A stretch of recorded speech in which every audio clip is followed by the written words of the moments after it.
മമ്മൂട്ടിയുടെ ഏറ്റവും പുതിയ മലയാള ചലച്ചിത്രം കളങ്കാവൽ ഡിസംബർ 5-ന് റിലീസിനൊരുങ്ങുകയാണ്. ഈ സമയത്ത് വീണ്ടും ചർച്ച ചെയ്യപ്പെടേണ്ട ഒരു കഥയുണ്ട്. പണത്തിനു വേണ്ടി സ്ത്രീകളെ സൈനഡ് നൽകി കൊല്ലുന്ന ഒരു സൈക്കോ കില്ലറുടെ കഥ, ഒരു അധ്യാപകന്റെ കഥ. ദക്ഷിണ കർണാടകയിൽ 1963-ലാണ് മോഹനന്റെ ജനനം. ഒരു പ്രൈമറി വിദ്യാലയത്തിൽ ഫിസിക്കൽ അധ്യാപകനായിരുന്ന മോഹനൻ ആസൂത്രിതമായി യുവതികളെ വലയിലാക്കി. അയാൾ പിന്നീട് അറിയപ്പെട്ടത് സൈനഡ് മോഹനൻ എന്ന പേരിലാണ്. 2003 മുതൽ 2009 വരെയുള്ള കാലഘട്ടം. ദക്ഷിണ കർണാടകയിലെ വിവിധ ജില്ലകളിലെ യുവതികൾ മിസ്സിംഗ് ആകുന്നു. പലപ്പോഴും കാണാനാകുന്നത് വിവാഹം നിശ്ചയിച്ചതോ പ്രണയബന്ധത്തിലായിരുന്നതോ ആയ പെൺകുട്ടികളെ. പോലീസ് ആദ്യമൊക്കെ ഇതിനെ ഒരു സാധാരണ തിരോധാനമായി കണ്ടു. എന്നാൽ കൊല്ലപ്പെട്ട ഓരോ യുവതികളുടെയും കൈവശമുണ്ടായിരുന്ന സ്വർണം നഷ്ടപ്പെട്ടതായി കണ്ടെത്തിയതോടുകൂടി പോലീസിനും ആശങ്ക ജനിച്ചു. അവർക്ക് ചില സംശയങ്ങളൊക്കെ തോന്നി തുടങ്ങി. ആദ്യമൊക്കെ ഇത് വലിയ കാര്യമാക്കിയില്ലെങ്കിലും പിന്നീടുള്ള ഓരോ കൊലപാതക പാറ്റേണിലും ഒരേ രീതിയാണെന്ന് പോലീസ് മനസ്സിലാക്കി. ഈ കൊലപാതകങ്ങളിലെല്ലാം തന്നെ കണ്ട രീതി ഒരേ രീതി തന്നെ ആയതുകൊണ്ട് പോലീസ് ഒരു കാര്യം ഉറപ്പിച്ചു: കൊലപാതകത്തിന് പിന്നിൽ ഒരു വ്യക്തി തന്നെ ആയിരിക്കാനാണ് സാധ്യത. സ്ത്രീകളുടെയും സ്വർണ്ണാഭരണങ്ങളുടെയും പിന്നാലെ സൈനഡുമായി സഞ്ചരിച്ച ആ മനുഷ്യന്റെ കഥ ആരംഭിക്കുകയാണ്. മോഹനൻ തന്റെ ഇരകളെ തിരഞ്ഞെടുക്കുന്ന രീതി വളരെ കൃത്യമായിരുന്നു. ഗ്രാമങ്ങളിലെയും ചെറുപട്ടണങ്ങളിലെയും സാമ്പത്തികമായി പിന്നോക്കം നിൽക്കുന്ന അല്ലെങ്കിൽ വിവാഹം വൈകുന്നതുമായ യുവതികളെയായിരുന്നു മോഹനൻ പ്രധാനമായും ലക്ഷ്യമിട്ടിരുന്നത്. ഒരധ്യാപകനായി പ്രവർത്തിച്ചിരുന്ന മോഹനൻ നല്ല സംസാരത്തിലൂടെ അവരെ ആകർഷിച്ചു. വിവാഹ വാഗ്ദാനം നൽകി അതിനുശേഷം അവരുമായി ഒളിച്ചോടാൻ പ്രേരിപ്പിച്ചു. യുവതികൾ മോഹനന്റെ വാഗ്ദാനങ്ങളിൽ വീഴുകയും മോഹനനോട് കടുത്ത പ്രണയം തോന്നുകയും ചെയ്യുന്ന അവസ്ഥയെത്തുമ്പോഴായിരുന്നു മോഹനൻ ഒളിച്ചോടാൻ പ്രേരിപ്പിച്ചിരുന്നത്. ഒളിച്ചോടുന്നതിന് മുമ്പ് തങ്ങളുടെ കൈവശമുള്ള പണവും സ്വർണവുമൊക്കെ എടുത്തുകൊണ്ടുവരാൻ മോഹനൻ അവരോട് പറഞ്ഞിരുന്നു. കാരണം മുൻപോട്ടുള്ള ജീവിതത്തിൽ പ്രതിസന്ധികൾ ഏറെയായിരിക്കും. സാമ്പത്തികമായ ഒരു സുരക്ഷ വേണമെന്ന് മോഹനൻ സ്ത്രീകളെ പറഞ്ഞ് പറ്റിച്ചു. കൊലപാതകത്തിന് തൊട്ടു മുമ്പുള്ള ദിവസം മോഹനൻ അവരുമായി ലോഡ്ജ് മുറികളിലോ ഹോട്ടലുകളിലോ താമസിക്കും.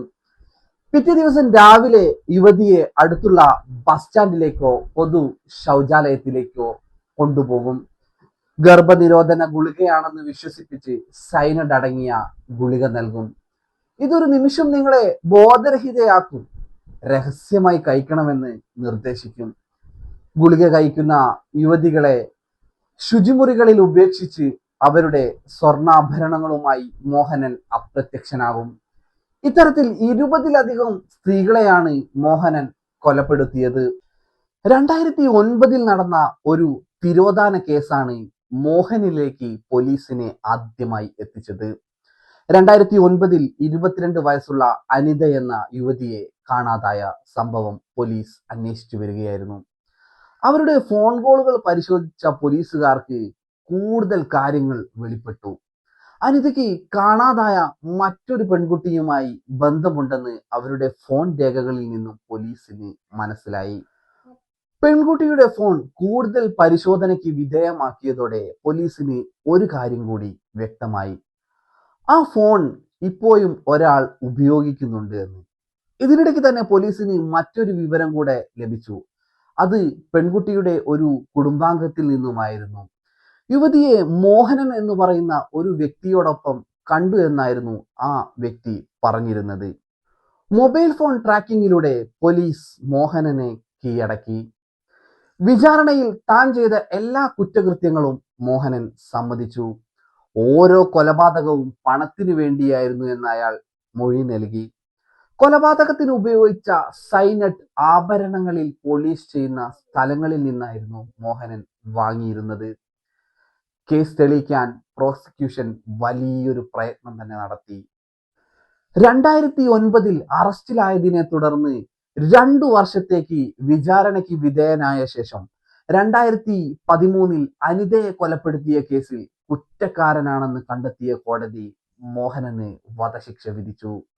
എന്നിരുന്നാലും 2017 കർണാടക ഹൈക്കോടതി അദ്ദേഹത്തിന്റെ വധശിക്ഷ ജീവപര്യന്തമായി കുറച്ചു. 2020 കാസർഗോഡ് സ്വദേശിയായ 25 വയസ്സുള്ള സ്ത്രീയെ ബലാത്സംഗം ചെയ്ത് കൊലപ്പെടുത്തിയെന്ന കണ്ടെത്തലിൽ അയാളുടെ ശിക്ഷ 20 വർഷത്തേക്ക് കൂടി നീട്ടി.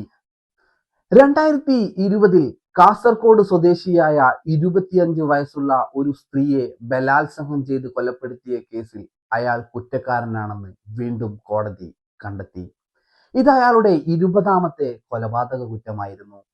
നീണ്ട നിയമ പോരാട്ടങ്ങൾക്കൊടുവിൽ ശിക്ഷ ജീവപര്യന്തമായി കുറച്ചെങ്കിലും മോഹനൻ ഇപ്പോഴും ജയിലിലാണ്.